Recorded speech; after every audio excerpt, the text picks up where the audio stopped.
everyone, and welcome back to my channel. Or if it's your first time, welcome to my channel. My name is Marlene and I talk about eating disorder recovery and everything related to healing the relationship with your own body, with food and with movement. And let's dive right into the topic as we always do. And today we're going to talk about recovering from an eating disorder in a world full of diet culture. And I know that this is such a big topic. I personally love to spread awareness. I love to make skits about the topic. If you know my channel, you know. Because I think diet culture is so harmful and we keep forgetting that diet culture is basically just a money machine. Everything, like all those food rules, all those fear-mongering, this is all in order to make money. If we would learn to listen to our intuition again, and a lot of people do learn that, and recovery is actually there for learning that, then we would know that we don't need any food rules, we don't need any numbers, we don't need any tracking in order to give our bodies what they need. But let's talk about it in practice. How can you recover in a world of diet culture? Well, step number one is actually to identify diet culture, to understand which of those harmful messages are actually coming from diet culture. I recently made a little bit more content about food addiction, and this is actually a big one. Food addiction is literally not a thing. There is so much science about it now, and we know for a fact that food addiction is not a thing. And still, we read and hear so much about it because diet culture just wants us to sell this idea of, oh, you're gonna get addicted to certain foods if you eat them. Let's try our diet products, which we're gonna upcharge you 50% or however much, and we're gonna make a bunch of money of it. So how do you identify diet culture? First of all, it is really important to understand that health is individual. There will never be a certain type of eating or of living that fits to every person and every human being.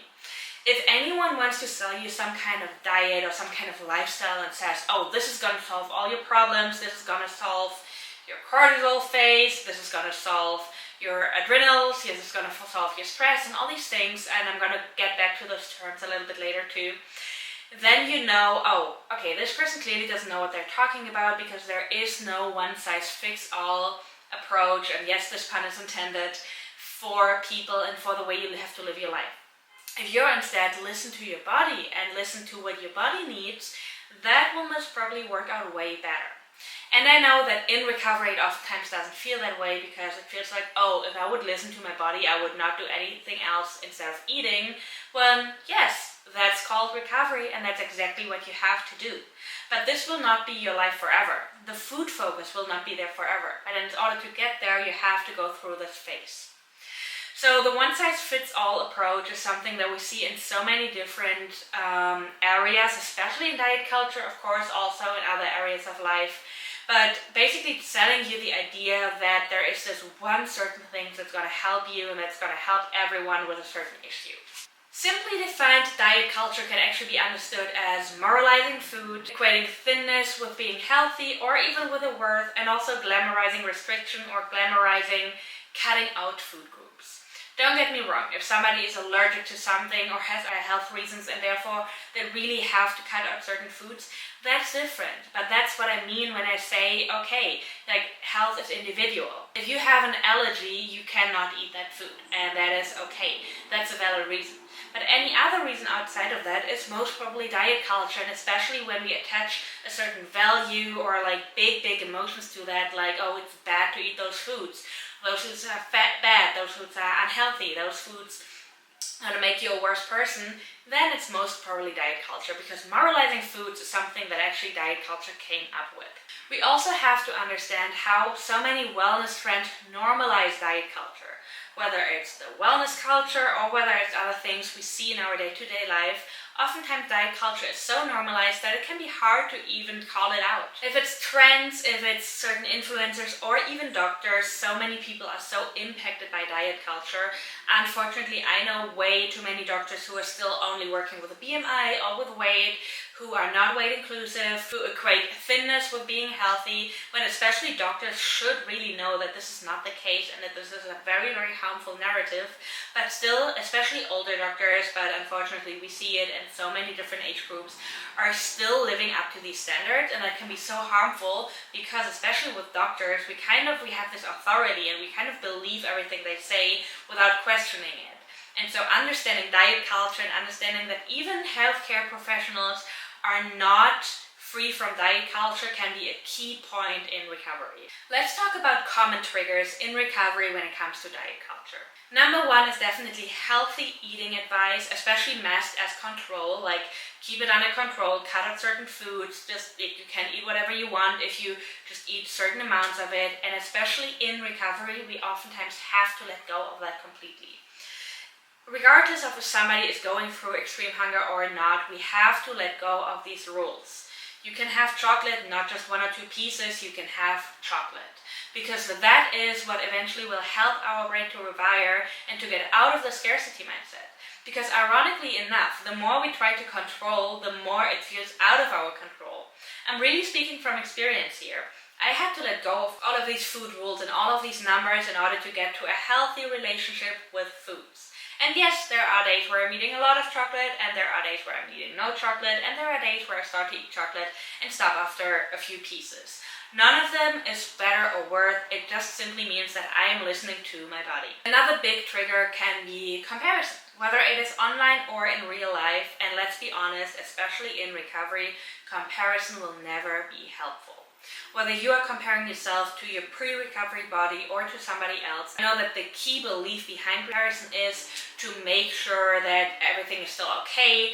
A lot of people really have this fear of looking not normal, of gaining too much weight, of wanting to make that they're still normal, that it's still okay. But to be completely honest with you guys, in recovery, comparison will never win. Because in recovery, normally your eating disorder is still very loud, and so whoever you're going to compare yourself with, the ED is going to find ways to make you feel bad, and therefore learning how to not compare yourself is really a big key in recovery. The next one is compliments on weight loss, and I'm pretty sure a lot of us guys know what I'm talking about. Compliments on weight loss can be so harmful because first of all, you never know what a person is going through. You never know if the weight loss is caused by an ED or is caused by an illness or is caused by stress, depression. There are so many different reasons for it. But even if a person planned on weight loss, as it can be the case with EDs, it can be extremely harmful to praise them for losing weight, because in the head, what happens is we're gonna learn, oh, losing weight is good, gaining weight is bad. In order to get back to our intuition, we have to allow our bodies to find their weight, where they are thriving and where they are working best. But oftentimes it can get very hard when we feel like, oh, but I was praised for losing weight, so I can't really allow my body to do that because I was praised for the opposite before. And another big one is the fear of either not being enough or being too much. And oftentimes people actually experience both at the same time. Oftentimes the eating disorder tells us we're too much if we're gaining weight, if we're taking up too much space. It can be a big thing for women, but actually for all genders overall, we learn not to be too much, and we oftentimes think if we shrink ourselves physically, then we're not taking up too much space, and it's also like in a metaphorical way, we're not going to be too much. At the same time, we can also feel like we're not enough. We're not skinny enough, we're not pretty enough, we're not disciplined enough, when all of these attributes don't even have anything to do with your worth. But that's what we oftentimes learn from diet culture, because again, it's a great way for them to make money. If they're going to sell us fitness products, if they're going to sell us diet products, if they're going to sell us the next course that's going to make us lose weight, then we can feel like enough, when normally that is not even the case. I can definitely speak from experience.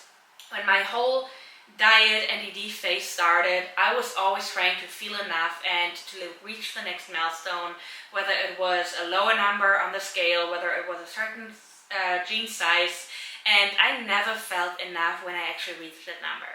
In fact, I am just starting to feel enough now that I'm fully recovered and that I'm learning that my worth is not attached to my work or to my body or to my appearance, but that I am enough regardless of all these factors. In order to detach yourself from diet culture, it is extremely important to stay grounded in recovery. And I know that's a big topic because oftentimes the fear can feel so overwhelming, the panic, maybe even the hate, and all the other emotions that come up. So how do you stay grounded in recovery? On the outside, that can look like curating your feed, like unfollowing people that are harmful, following people that are creating a safe space and that are sharing helpful posts, maybe bodies in all shapes and sizes, or no bodies at all. On the inside, it can mean affirming your values. I know that I'm talking about values a lot, but it is such an important thing, especially in recovery. Whether your values are freedom, human connection, energy, presence, whatever it is, affirming your values and focusing on the core values and not the values you think you should have can be a big game changer. In the end, it's about learning that these values are way more important than weight or appearance. The next step is to connect with safe people. And I know that not everyone has a big support system, and I do understand that sometimes even the people that want to support us are so caught up in diet culture as well, but there are many different ways to connect with people. I know that we all crave human connection, and that especially in-person connection can play a big role and a big part, but I do think that having some kind of online community or even just finding people to follow that create that safe space can still help if you don't have that kind of human connection in your day-to-day life. Of course, also working with a weight-inclusive therapist, a doctor, a coach, anything like this can be a form of finding your own support system and connecting with safe people that get it. The next big one, and that kind of plays into the individual health that I mentioned before, is to use your own recovery filter. So instead of asking yourself, is that healthy? Ask yourself, is that supporting my recovery? Because in the end, for the question, is that healthy, you will never find a 100% objective answer, and I'm going to be very honest with that. There will always be someone for who it's not healthy, even though certain things might be healthy for someone else.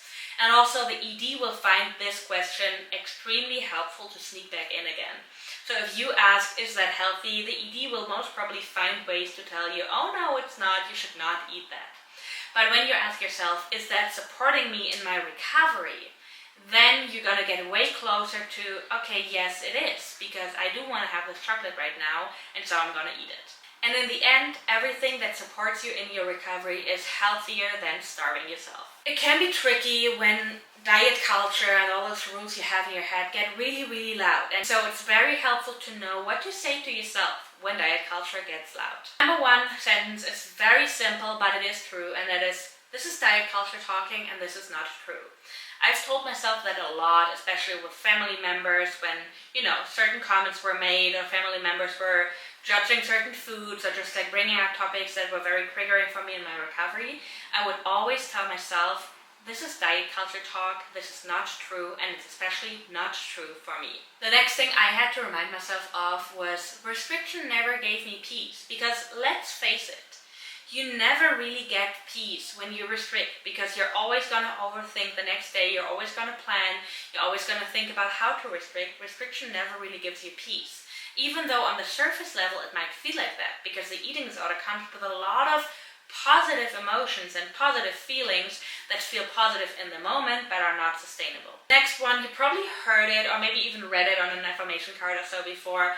It's simple, but it is true, and that is, my body is not a problem to fix. And I know that if we're very caught up in body image issues, it can feel that way, but sometimes we just need to tell ourselves that affirmation without even going into deep, because I understand that it feels that way. I've been there.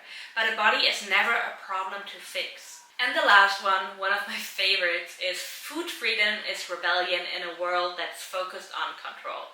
I always tell my client that you're literally rebelling when you decide to work against diet culture, when you decide to recover, when you decide to drop all these food rules, because it is a form of rebellion in a world of diet culture. And I personally found that very helpful, because there was always a part in me that wanted to be rebellious, even though a big part also thought she always had to fit in.